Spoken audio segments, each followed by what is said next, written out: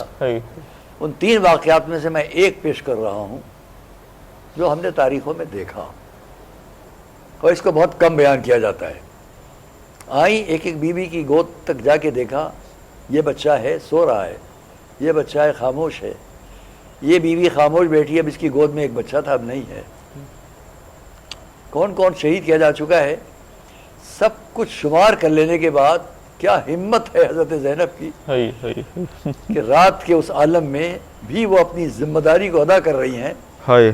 یہاں تک کہ آئیں اپنی بہن ام کلثوم کے پاس، اور آ کر یہ آپ نے کہا، بہن ام کلثوم آؤ اٹھو ڈھونڈ لیں، 2 بچے نظر نہیں آ رہے ہیں، چلو ان کو چل کر ڈھونڈیں کہاں رہ گئے وہ۔ یا خیال کریں آپ کہ یہ بھی نظر میں ہے کہ کون سے 2 بچے اب نہیں ہیں۔ دونوں بہنیں اٹھی، آگے تلاش کے لیے چلی۔ مجھے آپ نے سب نے اس کو تو سنا ہوگا ہمیشہ کہ دونوں شہزادیاں ان بچوں کی لاش تک پہنچ گئیں، لیکن میرا سوال ہمیشہ یہ تھا کہ رات کے اس اندھیرے میں خالی شب عاشور گزرنے کے بعد، تو شب عاشور کے اس شام غریبہ کے اس زرد چاند کی روشنی میں کیا ممکن تھا کہ وہ پہنچ جائیں بچوں تک۔ ہاں، میں نے ایک اور روایت میں ایک منظر دیکھا، وہ بیان کرتا ہوں۔ جب دونوں بچیاں، دونوں شہزادیاں اپنے بچوں کو تلاش کرنے کے لیے آگے بڑھ رہی تھی کہ انہوں نے دیکھا سامنے سے 2 سوار آ رہے ہیں۔ شہزادی زینب آگے بڑھ کے آواز دی، آنے والے ہو رک جاؤ، مگر وہ سوار نہیں رکے۔ جب آگے بڑھے دونوں تو کون تھی زینب؟ علی کی بیٹی، شجاعت، بہادری، جرأت، ہر بات کی کوئی کمی نہیں تھی۔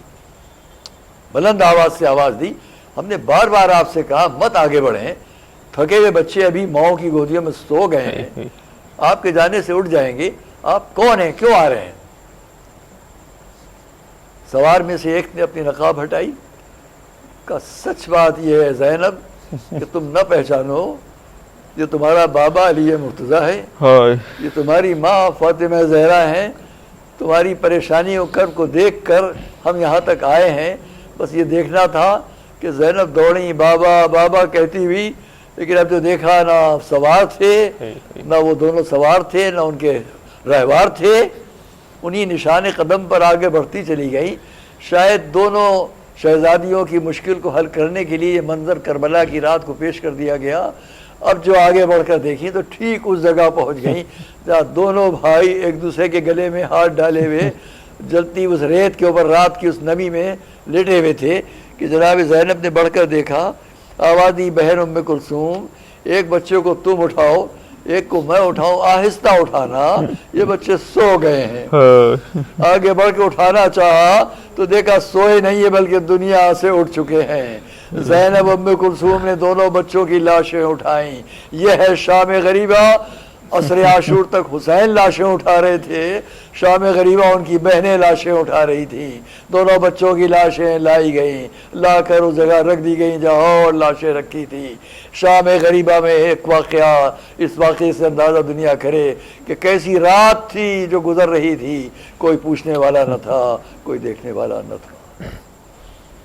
کر گئے عصر کو جس خاک پر سرور سجدہ، کر گئے عصر کو جس خاک پر سرور سجدہ، ہم اسی خاک پر کرتے ہیں برابر سجدہ۔ وہ زمیں کر کے گئے جس پر 72 سجدہ، وہ زمیں کر کے گئے جس پر 72 سجدہ، عرش سے آ کے ملک کرتے ہیں اس پر سجدہ۔ جس نے کعبے کو بچایا ہے خلیل کعبہ، جس نے کعبے کو بچایا ہے خلیل کعبہ، اس کے روضے پر کرو شکر کا آ کر سجدہ، اس کے روضے پر کرو شکر کا آ کر سجدہ۔ تو یہ تو تھے بزرگ عالم دین حجت الاسلام والمسلمین عالی جناب مولانا سید حمید الحسن صاحب قبلہ ذلہ العالی، جو پروگرام پیغام کربلا میں یہاں پر گفتگو فرما رہے تھے۔ ہمارے دوسرے مہمان عالی جناب عمران حسین صاحب جو یہاں پر نوحے پیش فرما رہے تھے۔ اب اس پروگرام کا اختتام ہم کرنا چاہیں گے، عالی جناب عمران حسین صاحب کی خدمت میں چلیں گے کہ وہ ایک نوحہ پیش کر کے اس پروگرام کا اختتام کریں۔ کیا جانیے کیا کیا چھوٹ گیا عاشور کو جلتے خیموں میں، کیا جانیے کیا کیا چھوٹ گیا گھبرا کے نکل آئیں بانوں، بے شیر کا جھولا چھوٹ گیا عاشور کو جلتے خیموں میں۔ نور آنکھوں کا اقبال لے کے گئے، نظروں میں اندھیرا چھوٹ گیا، یوں لاش اٹھائی مولا نے، برچھی میں کلیجہ چھوٹ گیا عاشور کو جلتے خیموں میں۔ دریا کے کنارے میں مانی اور بند قسمت سے پانی، اے بہتی موجوں دیکھ تو لو، بے شیر بھی پیاسا چھوٹ گیا عاشور کو جلتے خیموں میں۔ یہ پارا پارا لاشا ہے شبیر کا جلتی رہتی پر، پیشانی عالم جھکنے کو یا خاک پہ کعبہ چھوٹ گیا عاشور کو جلتے خیموں میں۔ لو دیتی ہوئی تلواروں میں زینب کا کلیجہ چھوٹ گیا، مجبور بہن تھی قید ہوئی اور بھائی کا لاشا چھوٹ گیا عاشور کو جلتے خیموں میں۔